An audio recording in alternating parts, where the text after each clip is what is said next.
akhirat itu lebih baik bagi orang yang bertakwa.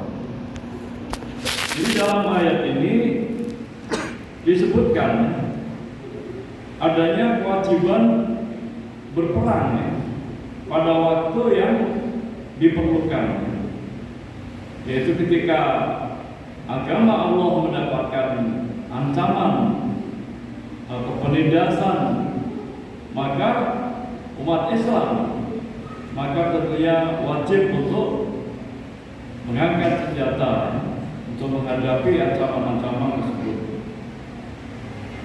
Kalau kita membaca dalam sejarah kehidupan Rasulullah dalam tarikh itu disebutkan bahwa Nabi itu berperang sampai 27 kali. Ketika baru saja hijrah itu tahun kedua hijrah sudah perang Badar. Setelah perang Badar tahun berikutnya perang lagi, perang Uhud. Nanti pada tahun kelima itu ada perang Khaybar, dan ada perang Khandaq, ada perang apalagi Mu'tah, perang Hunain, perang Yarmuk, macam-macam ya perang yang dilakukan oleh Rasulullah itu. Dan banyak berjatuhan korban. Pada perang Uhud itu juga banyak korban. Ya, yang sangat terkenal pada waktu itu paman Rasulullah, Hamzah, terbunuh oleh seorang budak yang bernama Yahsi dengan lemparan tombaknya yang tepat mengenai dada paman Rasulullah. Bahkan dengan cara keji jantungnya itu diambil dimakan oleh pembunuhnya itu, karena kebencian kaum musyrikin pada orang-orang Islam.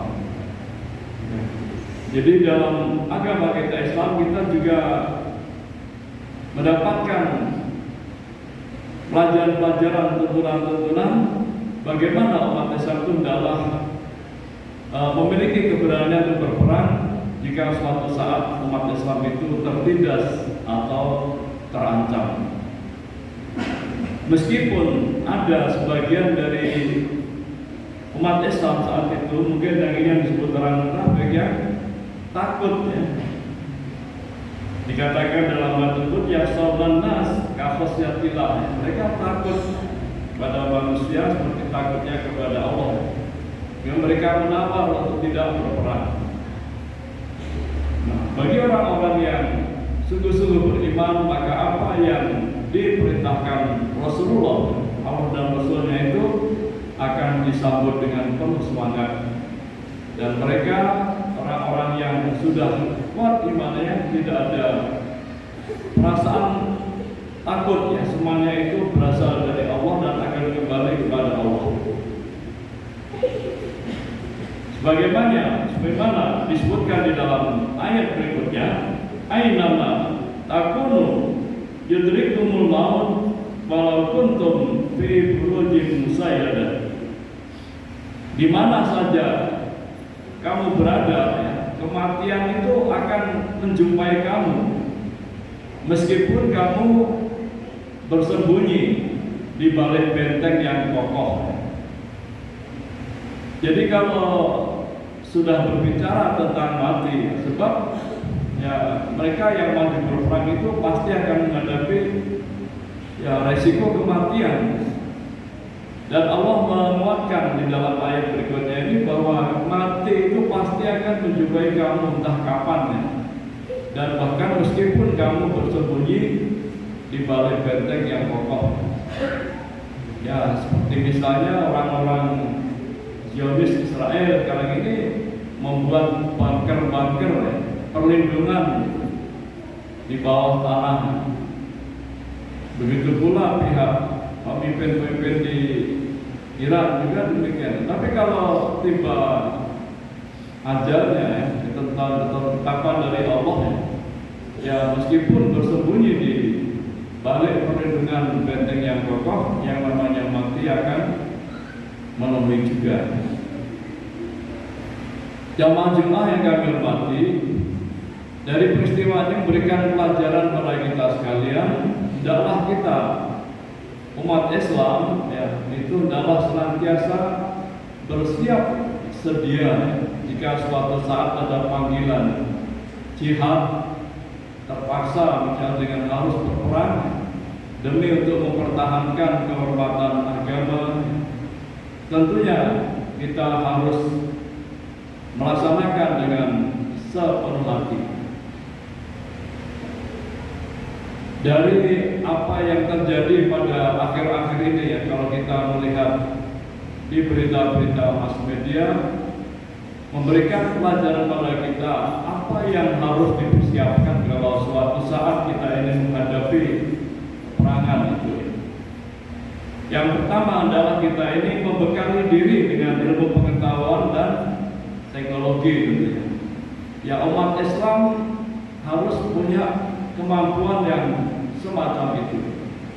Tidak hanya sepenuhnya untuk mempelajari agama atau menghafal Al-Quran, walaupun sesuatu yang bagus, tetapi harus ada sebagian yang juga belajar ilmu pengetahuan dan teknologi. Dan ini bisa kita saksikan dari peperangan yang sekarang ini sedang berlangsung. Tanpa kemampuan ilmu pengetahuan dan teknologi, maka umat Islam akan menjadi lemah dan akan mudah dikalahkan. Maka banyak negeri-negeri Muslim itu yang takut menghadapi Zionis Israel karena lemah di bidang ilmu pengetahuan dan teknologi. Maka hendaklah ini memberikan semangat atau memicu kita untuk bisa meningkatkan kualitas iptek kita agar bisa memberikan perlawanan yang memadai suatu saat umat Islam itu terancam oleh umat lain. Kemudian adalah bekali diri dengan kesabaran dan ketakwaan kepada Allah. Selalu mohon pertolongan Allah dan juga dengan sifat sabar dan takwa, berserah diri kepada Allah.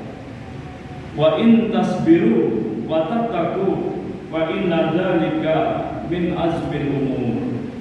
Barang siapa yang bersabar dan bertakwa, maka itu adalah sesuatu yang wajib atau sesuatu yang diperintahkan oleh Allah kepada kami semuanya. Ini berkaitan dengan adanya permusuhan yang dilakukan oleh ahli kitab dan orang-orang Yahudi di masa Rasulullah. Allah mengingatkan kalau kamu sabar dan takwa, itulah sesuatu yang memang diperintahkan dalam agama kita itu. Yang ketiga yaitu selalu mohon pertolongan kepada Allah dengan sabar dan doa. Allah berfirman, wasta'inu bisabri wassalah wa innaha lakabiratun illa 'alal khashirin. Dan carilah pertolongan dengan sabar dan sholat. Sesungguhnya ini adalah sesuatu yang berat dilakukan, kecuali bagi orang-orang yang khusyuk. Jadi orang-orang yang beriman adalah senantiasa fokus pikiran dan hatinya itu kepada Allah. Sebab segala apa yang terjadi ini Allah lah yang menentukan. Maka hendaklah kita senantiasa mohon keselamatan pada Allah, mohon kekuatan, kesabaran menghadapi berbagai ancaman musibah, itu kita senantiasa mohon pada Allah. Dan dalam diri kita ini memiliki semangat percaya diri, jangan lemah. Dan ini dicontohkan oleh Jenderal Sudirman pada waktu dahulu perang melawan penjajah Belanda. Itu beliau sering membangkitkan semangat pasukannya itu dengan ayat wala tahinu wala tahzanu wa antumul a'launa in kuntum mu'minin. Janganlah kamu merasa lemah dan jangan kamu merasa bersedih hati. Sesungguhnya kamu itu umat yang lebih tinggi derajatnya jika kamu benar-benar beriman. Itu sering diucapkan Jenderal Sudirman di tengah-tengah pasukannya ketika bersiap-siap berperang menghadapi pasukan Belanda. Jamaah Jumat yang kami hormati, demikianlah apa yang banyak dituturkan di dalam Al-Quran, bahwa suatu saat kita umat Islam itu mungkin akan menghadapi peperangan, dan hal itu sudah dilakukan oleh Rasulullah SAW dan para sahabatnya di masa lalu, sampai tercatat 27 kali Rasulullah berperang. Dan dalam sejarah disebutkan memang banyak dampak dari peperangan itu yang menimbulkan kerugian-kerugian, kesedihan-kesedihan.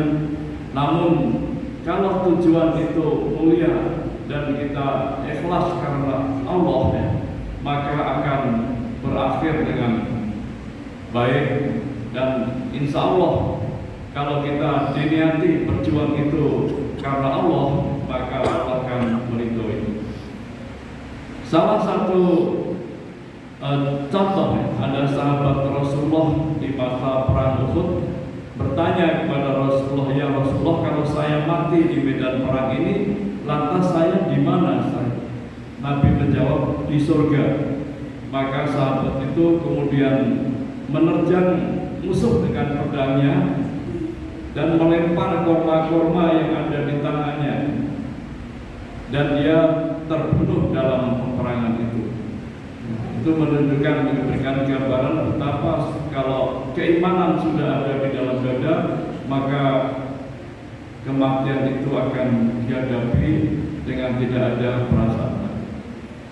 Semoga apa yang dituturkan dalam Al-Quran memberikan tambahan keimanan pada kita sekalian dan senantiasa bertakwa kepada Allah. Barakallahu lakum bil Qur'anil azim wa nafa'ani wa iyyakum bima fihi minal ayati wa dzikril hakim wa taqabbala minni wa minkum